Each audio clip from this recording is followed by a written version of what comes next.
Hi friends, first of all ரொம்ப நன்றி நம்ம சேனலை சப்போர்ட் பண்ணுற ஒவ்வொரு நண்பர்களுக்கும். நாளைய மார்க்கெட்டுக்கான ஒரு வியூவை பார்த்துடலாம். ஸோ ஃபஸ்ட்டு நம்ம எம்ஸ்டாக்கில் இருக்க பொசிஷனு இது ஆல்மோஸ்ட் வந்து பார்த்திங்கன்னா மொத்த டெபிட்டும் அட்டைன் ஆகிடுச்சு. தெரியல ப்ராஃபிட் வரும்ன்ட்டு எனக்கு ஹோப் இல்லை, பட் பார்க்கலாம். இது ஹோல்ட் ஆகுது. நாளைக்கு என்னென்னு அப்டேட் பண்ணுறேன். மேக்ஸிமம் வந்து பார்த்திங்கன்னா இந்த டெபிட் தான் வச்சுருக்கிறேன். ஸோ அந்த டெபிட் வந்து ஆல்மோஸ்ட் வந்துருச்சு. 52,000 மேலே போனால் தான் ப்ராஃபிட்டு. ஸோ 52,000 மேலே பேங்க் நிஃப்டி போகல அப்படின்னா இந்த பொசிஷன் வந்து வேஸ்ட்டு தான். அண்ட் இது அப்ஸ்டாக்ஸில் இருக்க ஒரு பொசிஷனு. இது காலையிலே எடுத்துகிட்டேன் நான், அடுத்த வாரம் சென்செக்ஸ் ஆப்ஷனில் நல்ல பெட் இருக்குன்ட்டு. ஆனால் நான் எடுத்ததுலேருந்து அகைன் ஒரு மார்க்கெட் ஒரு 1000 பாயிண்ட் விழுந்துருச்சு. இதுதான் நிசப்தமான உண்மை.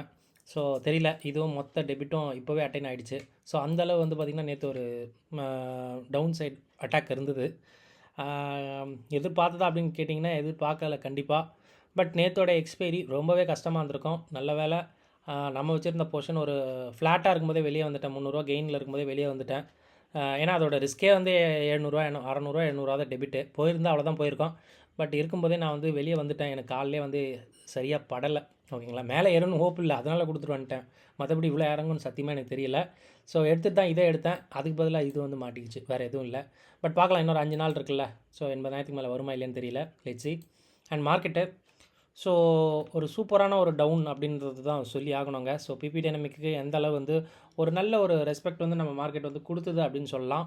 ஸோ நல்லாவே மார்க்கெட் வந்து இறங்குச்சு. இந்த பிபி டைனமிக்கோட சப்போர்ட்டில் கொஞ்சம் நேரம் இருந்துட்டு அகெயின் மார்க்கெட் நல்லா ஏறுச்சு. அகெயின் என்ன நினச்சதுன்னு தெரியல. ஸோ மார்க்கெட் வந்து ஒரு சைடு வந்து ரேலி ஆச்சு. ஸோ எப்போ இந்த ஒரு சப்போர்ட்டை பிரேக் பண்ணிச்சோ எனக்கு தெரிஞ்சு அங்கேருந்தே ஒரு 300-350 பாயிண்ட் மார்க்கெட் வந்து நல்லா விழுந்துச்சுன்னு சொல்லலாம். நல்ல ஒரு சிவியரான செல்லிங் அக்ராஸ் வந்து எல்லா செக்டாரும் தான் சொல்லணும். ஸோ எல்லாமே வந்து பேங்க் நிஃப்டி, பேங்கிங் ஸ்டாக்ஸாக இருந்தாலும் சரி, ஐடி ஸ்டாக்ஸாக இருந்தாலும் சரி, எல்லாமே வந்து ரொம்பவே வீக்காக இருக்குது. இந்த ரிலையன்ஸை சொல்லவே வேண்டாம், அவன் தான் இருக்கிறதுலே ரொம்ப மோசம் அப்படின்ற மாதிரி தான் இருக்குது. ஸோ எனக்கு தெரிஞ்சு இந்த வருஷத்துலேயே வந்து இந்த டெக்கேட்லேயே நினைக்கிறேன் ஒரு நெகட்டிவ் ரிட்டர்ன் கொடுத்துருக்க ரிலையன்ஸ்னால் அது இந்த வருஷமாக தான் இருக்கும்னு நினைக்கிறேன். பார்க்கலாம். ஏன்னா இன்னொரு 5-6 நாள் தான் இருக்குது ட்ரேடிங் செஷன்ஸ் இருக்கும்போது அவன் வந்து கிளியர் பண்ணிவிட்டு மேலே வருவான் அப்படின்றது ஹோப்லாம் இல்லை. ஸோ அதனால் வந்து இது சொல்கிறதுக்கு தான். பட் மார்க்கெட் வந்து பார்த்திங்கன்னா அந்த ரீசெண்ட் லோ கிட்ட வந்திருக்குன்னு நினைக்கிறேன். ஐ திங்க் ரீசெண்ட் லோ வந்து எனக்கு தெரிஞ்சு 23,286ன்னு நினைக்கிறேன். ஒரு 300 பாயிண்ட் இருக்குது. 300 பாயிண்ட் வருமானலாம் தெரியல. ஸோ டெக்னிக்கலாக வாங்கும்போது ரொம்ப ரொம்ப weak due to global news தான், வேறு எதுவும் கிடையாது. அண்ட் ஆப்ஷன் செயினில் நிஃப்டி இதை பார்த்துடலாம். ஸோ நிஃப்டி 23,650 ஏடிஎம் வச்சுருக்கு. அட் த மணியில் ப்ரீமியம் கிட்டத்தட்ட ஒரு 350 பாயிண்ட் வச்சுருக்குங்க. நியர்லி வந்து பார்த்திங்கன்னா நல்ல ஒரு ப்ரீமியம் வச்சுருக்கு. 350-360 பாயிண்ட் வச்சுருக்கு. ஸோ இதோட மீனிங் என்ன அப்படின்னா, ஈஸியாக மார்க்கெட் வந்து பார்த்திங்கன்னா நகரக்கூடும், ஈஸியாக வந்து நகரும். 350 பாயிண்ட் வந்து பார்த்திங்கன்னா ஈஸியாக நகரும் அப்படின்றது தான் வந்து இது வந்து சொல்லுது. அண்ட் இதோட கம்ஃபர்டபுள் ஐவி என்ன சொல்லுதுன்னா, மார்க்கெட் மேலே 300 பாயிண்ட் 200 பாயிண்ட் இறங்கினாலும் பெருசாக ஐவி ஏறாது, கீழே 300 பாயிண்ட் இறங்கினாலும் ஐவி ஏறாதுன்றதுனால ஈஸியாக 300 பாயிண்ட் வந்து நகர்தலுக்கு உட்படும். கொஞ்சம் உஷாராக இருங்க. மார்க்கெட் ஈஸியாக வந்து ஏறும், ஈஸியாக வந்து இறங்கும் அப்படின்றது மட்டும் சொல்லலாம். ஏன்னா இந்தியா விக்ஸும் கூட சேர்ந்து ஏறி இருக்குது ஒரு 3.5% அப்படின்றதுனால. ஸோ கொஞ்சம் உஷாராக இருக்கணும். அண்ட் எஃப்ஐ டேட்டா விஷயம், இது வந்து ஃப்ரைடே விஷயம். ஸோ 3,600 கோடிக்கு கேஷ் மார்க்கெட்டில் எஃப்ஐ விற்றுருக்காங்க. டிஐ கிட்டத்தட்ட ஒரு 1,374 கோடிக்கு வாங்கியிருக்காங்க. எஃப்ஐ இண்டெக்ஸ் ஃபியூச்சர் கிட்டத்தட்ட ஒரு 1,500 கோடிக்கு விற்றுருக்குறாங்க. அண்ட் எஃப்ஐ ஆப்ஷனில் பெரிய ஆக்டிவிட்டி இல்லை அப்படின்றதுனால நாளைக்கு பெருசாக மூவ் இருக்குமானா, இனிஷியலாக கேப் அப்லாம் இருந்தது, அதை மெயின்டைன் பண்ணுது அப்படின்னா கேப் அப் மெயின்டைன் பண்ணுமான்னு தெரியல. கிட்டத்தட்ட ஒரு 100-150 பாயிண்ட் வந்து கேப் அப் ஆகிற மாதிரி இருக்குது. பட் பார்க்கலாம் ஆகுமா இல்லையான்னு தெரியல.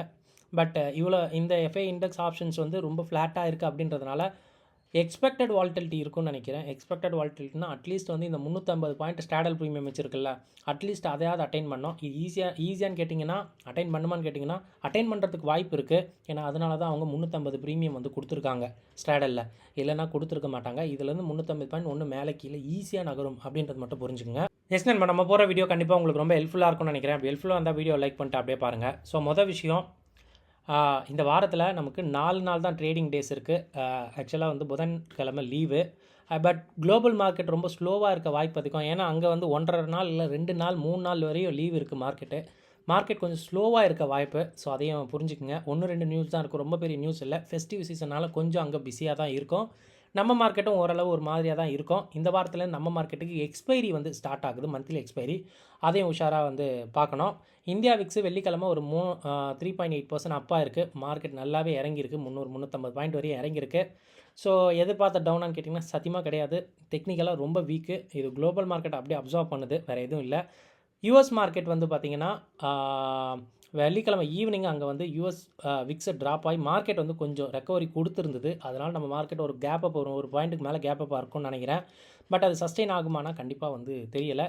ஸோ டெக்னிக்கல்ஸாக வெள்ளிக்கிழமை ஈவினிங் வரையும் பார்த்தோம் அப்படின்னா ரொம்பவே வந்து லோவாக இருந்தது தான் சொல்லணுங்க. ஓகே, நேற்றோட லோ தான் வந்து பார்த்திங்கன்னா 2 டேஸோட கண்டிப்பாக ஒரு ஹை அண்ட் லோவாக இருக்குது. ஓகேங்களா, பேங்க் நிஃப்டிக்கும் அதே தான். ஸோ என்ன சொல்கிறதுன்னு தெரியல, நல்லாவே வந்து டெக்னிக்கலாக வீக்காக இருக்குது. அப்சல்யூட்டாக யூஎஸ் மார்க்கெட் இல்லைனா குளோபல் மார்க்கெட் என்ன ஃபாலோ பண்ணுதோ அதை தான் நம்ம மார்க்கெட் ஃபாலோ பண்ணிகிட்ருக்கு. ஸோ அது வேகமாக ரெக்கவர் ஆகிற பட்சத்தில் நம்ம மார்க்கெட்டும் ரெக்கவர் ஆகும்னு நினைப்போம். அதுதான் ஹோப்ஃபுல்லி, வேறு எதுவும் கிடையாது. ஸோ ஐவி ரேஞ்சு நிஃப்டியை பொறுத்த மட்டுக்கு வால்டைலாக இருக்கும்னு சொல்லுது. ஏன்னா ஸ்ட்ராடலோட ப்ரீமியம் கிட்டத்தட்ட 350 பாயிண்ட் ப்ரீமியம் கையில் வச்சுருக்கு. ஈஸியாக 350 பாயிண்ட் வந்து நகரக்கூடும் அப்படின்றது மட்டும் புரிஞ்சுக்குங்க. ஈஸியாக நகரும். இதே நான் அடிக்கடி இந்த வேர்டை ரீட்ரேட் பண்ணுறேன். உஷாராக இருங்க. டேட்டா ஃபார் ஆப்ஷன் ட்ரேடர்ஸ்க்கு ஏதாவது விஷயங்கள் இருக்குது அப்படின்னு பார்த்தீங்கன்னா இதுதான் நேத்தோடைய ஃப்யூச்சருக்கும் ஸ்பாட்டுக்கும் உள்ள கேப்பு. முந்தா நேரத்தை விட இது வந்து கம்மியாக இருக்குது அப்படின்றதுனால கண்டிப்பாக வந்து மார்க்கெட் ஏறினாலும் இறக்குவாங்க அப்படின்றது தான் இது மூலமாக தெரியுது. பிசிஆரை பார்க்கும்போது புட் செல்லர் இருக்காங்கன்னா நிஃப்டியில் கொஞ்சம் இம்ப்ரூவ் ஆகிருக்காங்க. பேங்க் நிஃப்டியில் ஹோல்ட் ஆகுது. மிட் கேப் நிஃப்டியில் கொஞ்சம் ஷேடாக இருக்குது. ஏன்னா நோட் பண்ண வேண்டியது நிஃப்டி பேங்க் நிஃப்டியை விட நேற்று அதிகமாக உதவாங்கினது யாருன்னா மிட் கேப் நிஃப்டி தான். ஸோ நான் ஆல்ரெடி சொன்னேன், நிஃப்டி பேங்க் நிஃப்டி ஓரளவு நிற்கும் போது மிட் கேப் நிஃப்டி மட்டும் ஒரு மாதிரி நிற்கிறான் அப்படின்னு சொல்லும் போது எனக்கு ஒரு டவுட் இருந்தது. பட் நேற்று வச்சு அதை செஞ்சு விட்டாங்க, அதுதான் சொல்லணும். ஸோ நல்ல ஒரு டவுன் அப்படின்னு தான் சொல்லலாம்.